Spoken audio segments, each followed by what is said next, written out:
Welcome to this week's episode of Untold. We are your hosts, Thea and Artie, and today we'll be dissecting the untold story of Oedipus the King.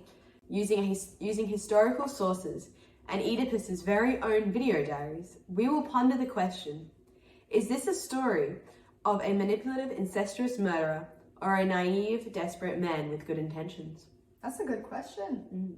So, let's get into the timeline. Oedipus was born in 600 BCE in a little town called Corinth. He was son of Oedipus the King of Corinth and Merope, a Dorian. In 580 BCE, Oedipus attended a royal banquet when a drunk man accused him of, quote, not being his father's son, end quote. Could you imagine someone coming up to you and being like, "You are not your father's son"? Like, seriously, that'd be so crazy. That's pretty stupid. Like, can you imagine the drunk guy's just like, I tell that to everyone. And that loser just freaked out and couldn't take a joke. Come on. I'm so worried about what this guy said. Like, my parents said that it was fine and that he was vile and outrageous, but I don't know, something just feels off. Here we see the first ripple in the ocean that is Oedipus's hidden life. At this point, Oedipus is starting to question his position in the city of Corinth, feeling that slight doubt and isolation that perhaps he isn't who he thinks he is. Don't we all? The next major event in Oedipus's life was in 580 to 579 BCE. When considering these rumours of his parenthood, he left Corinth, travelling to the Oracle of Delphi. I'm gonna do it. I'm gonna go and see the Oracle of Delphi. I know that my parents are lying about something, I just don't know what. But I've got to do this, I've got to do it for me. God Apollo prophecy, tell me what I need to know. I will tell you nothing, mere mortal. The wisdom of the gods is beyond your comprehension. I need to know my identity. As you wish, mortal, but don't beg me when you see the pain and suffering of your future.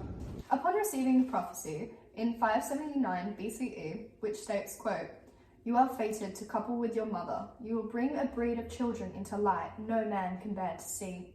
You will kill your father, the one who gave you life, end quote. Talk about mummy and daddy issues, am I right? Damn. Oedipus decides to prevent this by abandoning Corinth.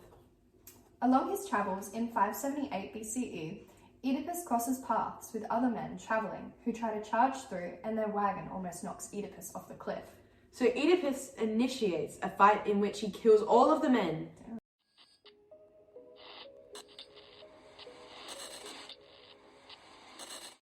Unknowing that one of them was Jocastus' husband, Laius, the previous king of Thebes. Wow. After these events, in 577 BCE, Oedipus travels to Thebes, where he answers the famous riddle of the Sphinx, saving the city that was terrorized under its reign.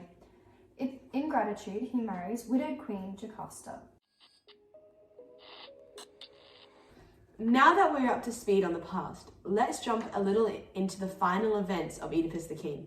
In 558 BCE, Oedipus, desperate to discover who killed the past king of Thebes, goes to the blind prophet Tiresias and demands an answer, realizing that the plague that has taken over his town will not be stopped until the killer of Laius is found. The prophet delivers terrible news for our misunderstood protagonist.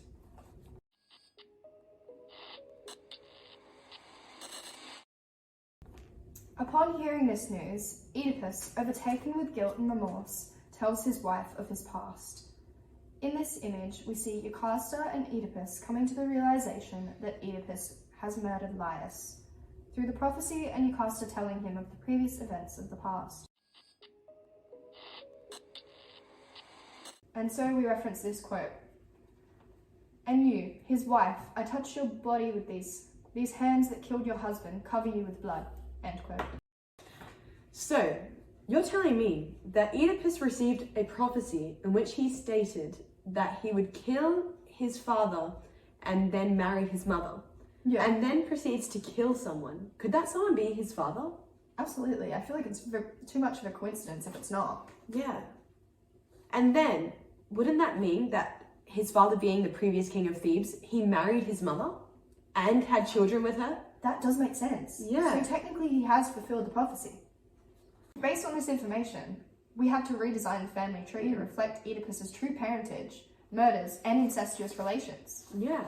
But this story isn't over yet. Tune in next week as we discuss Jocasta and Oedipus's final moments and revelations. But that's it today on this episode of Untold. Look out for those prophecies this week, guys, And be careful who you're marrying. because it could easily be your mother. And be aware of what Sophocles is also writing, because lots of incestuous plotlines. I mean, it's basically a trashy Wattpad fanfic. Bye!